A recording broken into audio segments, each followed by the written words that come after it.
আসসালামু আলাইকুম বন্ধুরা, আর একটা ভিডিও নিয়ে চলে আসলাম। তো আজকে আমি চিকেন রান্না করব। তো তার জন্য এখানে আদা রসুন বাটা, জিরা বাটা, লবণ পরিমাণ মতো, তারপরে এখানে দারচিনি, এলাচ, বড় বড় এলাচ, হলুদের গুঁড়া, মরিচের গুঁড়া দিয়ে এগুলো সব একসাথে আগে মাখাই নিব।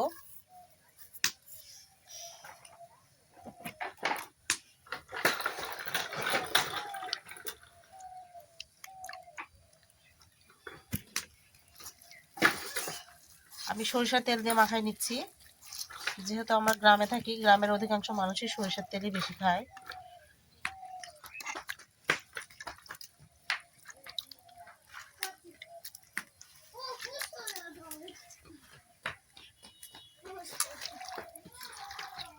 দিয়ে চিকেনটা ভালো মতো আগে মাখাই নিব।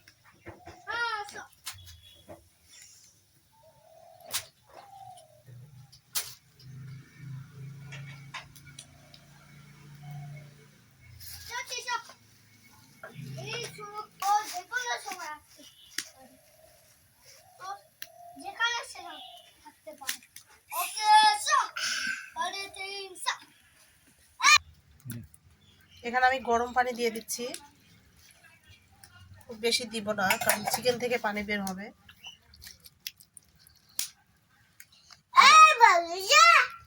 আমার যখন হাতে সময় থাকে না, আমি ঠিক এভাবেই তাড়াতাড়ি মাখাই দিয়ে বসাই দেই। তো এখন আমি এটা চুলাতে বসাই দিব।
তো আমি এখানে তেজপাতা দিতে ভুলে গেছিলাম,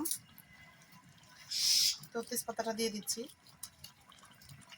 যেহেতু আমাদের গাছের তেজপাতা, এটা সেজন্য আলাদাভাবে মানে বয়ামে রাখা হয় না। আর এদিকে আমি পোলাওয়ের চালগুলো ধুয়ে নিচ্ছি।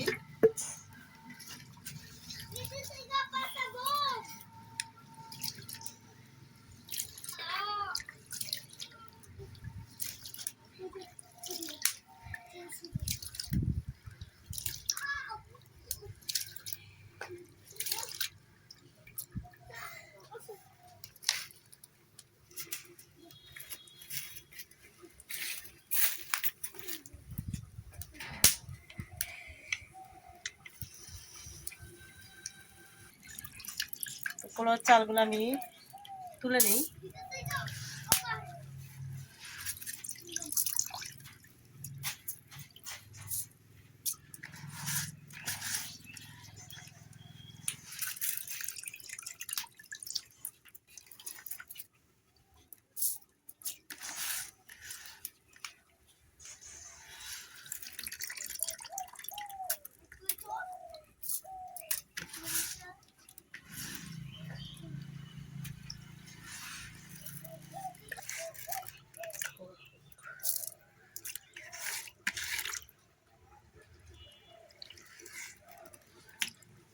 এখানে আমার পোলাও চালটা ধোয়া হয়ে গেছে, আমি ধুয়ে রেখে দিচ্ছি।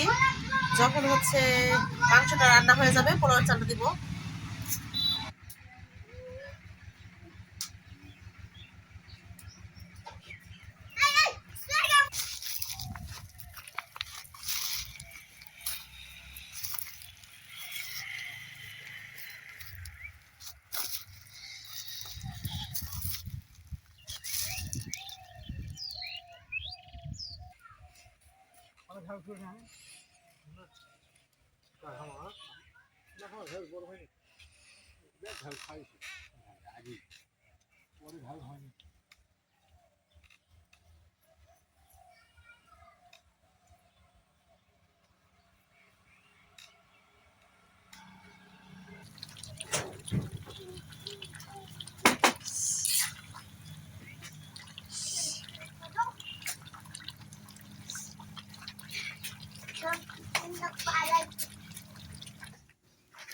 এখানে আমি পেঁয়াজগুলা পোলাওয়ের জন্য কেটে নেই।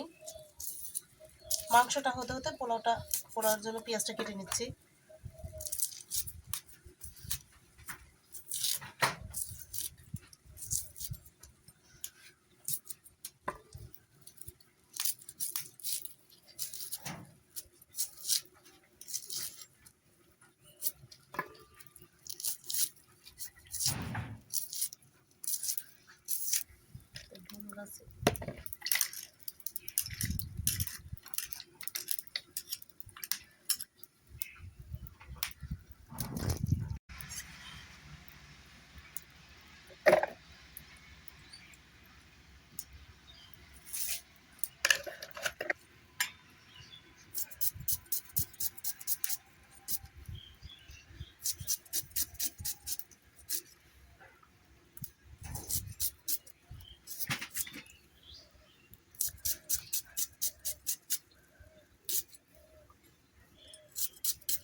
লম্বা করে নিতে হবে।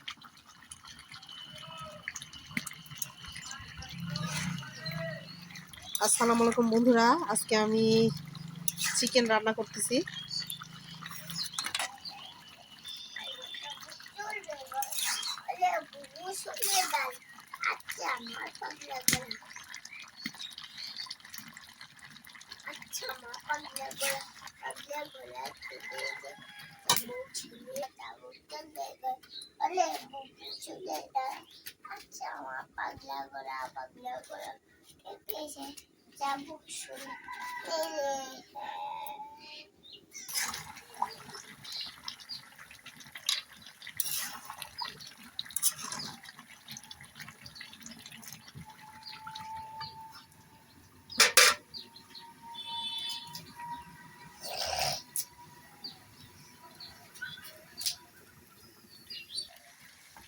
তো চিকেনটা প্রায় হয়ে গেছে, আমি একটু পানি দিয়ে দিই।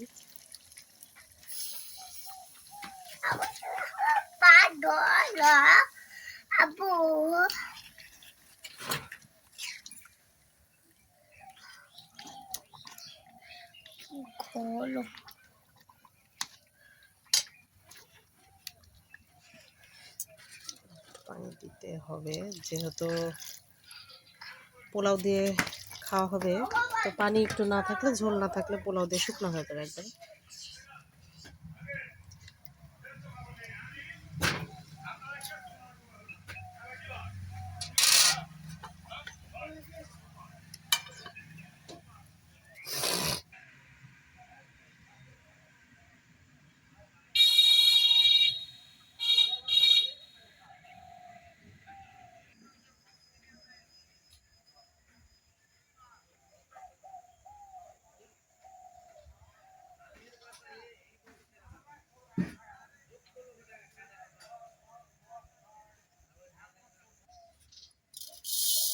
তো এখানে আমি অল্প একটু মাংসটা হওয়ার আগে আমি একটু জিরাটা ভেজে নেই।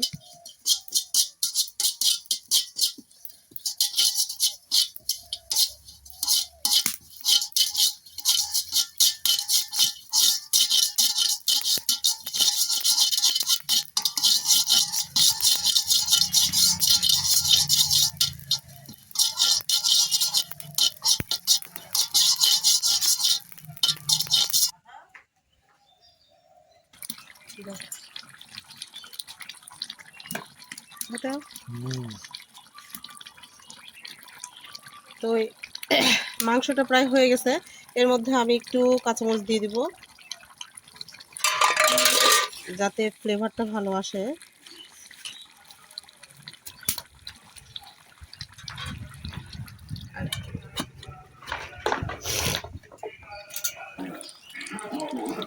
তো নামানোর আগে আমি জিরা বাটা দিয়ে মানে জিরা ভাজে রাখছিলাম, সে ভাজা জিরার গুঁড়া দিব। আর এরপরে আমি নামাইয়ে এটা ঢাকে রাখবো, কারণ ব্রয়লার মুরগির যে গন্ধটা সেটা যদি আমরা একটু ঝোল ঝোল খাই সেটা কিন্তু থাকেই যায়, আর এই ভাজা জিরাটা দিলে সেটা থাকবে না। আর এটা নামাইয়ে আমি কিছুক্ষণ ঢাকে রাখবো। আর পোলাওয়ে আমি গরম পানি ব্যবহার করব, সেই জন্য আমি এখানে পানিটা গরম দিয়ে দিচ্ছি। গরম পানি না হলে তো পোলাও হবে না।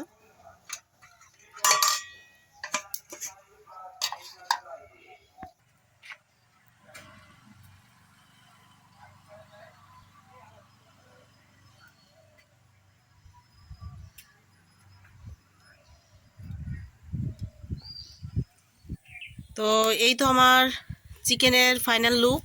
হ্যাঁ, এটা ফাইনাল লুক, এটা আমরা খাবো। আর এদিকে পোলাওর জন্য পানি গরম দিয়ে রাখছি, পানিটা এখনো হয়নি, তো সেটার জন্য ওয়েট এখনো করতেই হবে। তো এখানে আমার পানিটা গরম হয়ে গেছে, আমি নামায় রাখি। আর এদিকে পেঁয়াজ ভাজার জন্য আমি কড়াইটা বসাই দিছি।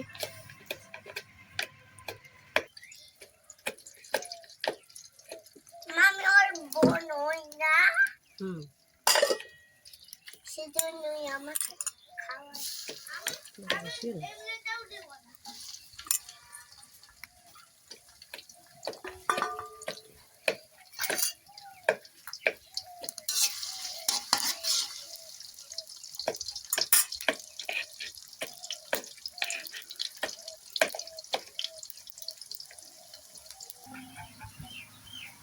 তো এখানে একটু পেঁয়াজ আমি তুলে রাখতেছি।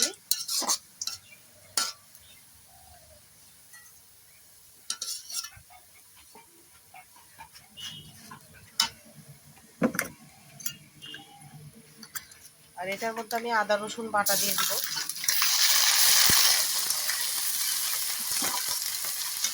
তারপরে এর মধ্যে এলাচ দিয়ে দিব 2-3টা।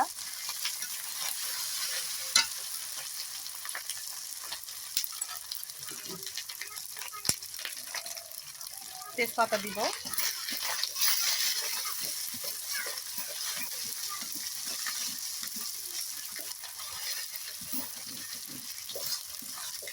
এগুলো একটু ফ্রাই হয়ে আসলে আমি ইয়েটা দিয়ে দেবো, চালটা দিয়ে দেবো।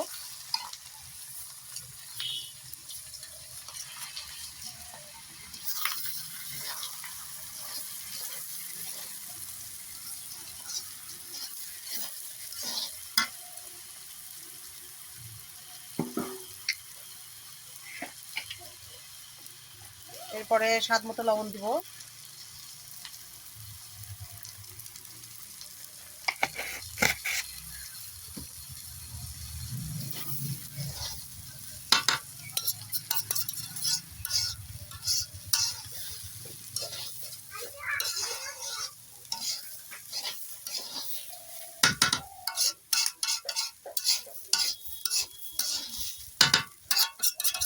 পোলাওয়ের চালটা যদি ভালো মতো ভাজা না হয় তাহলে পোলাওটা লেটকে যাবে, ভালো লাগবে না।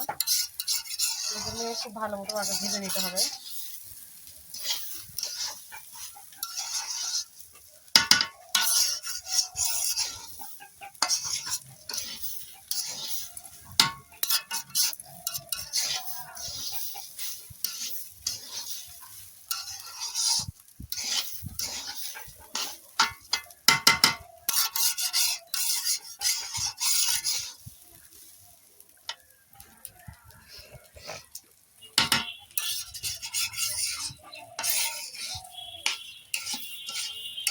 পোলাওয়ের চালটা খুব ঘন ঘন নাড়তে হবে যাতে লাগে না যায়।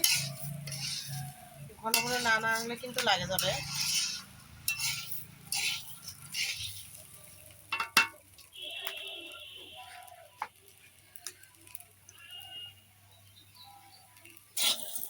তো আমার পোলাওয়ের চালগুলো ভাজা হয়ে গেছে।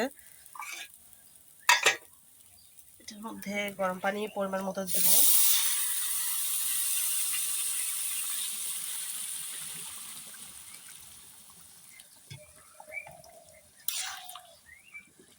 তো এখানে পোলাওয়ের চাল যে কয় কাপ নেবেন তার ডবল পানি দিতে হবে।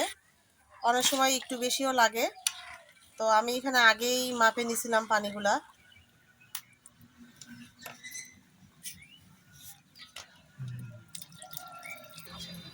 কোথায়? যে খাবো খাবো, মজা করে খাবো। দাও দাও দাও দাও।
তো সবাইকে সাথে থাকার জন্য ধন্যবাদ।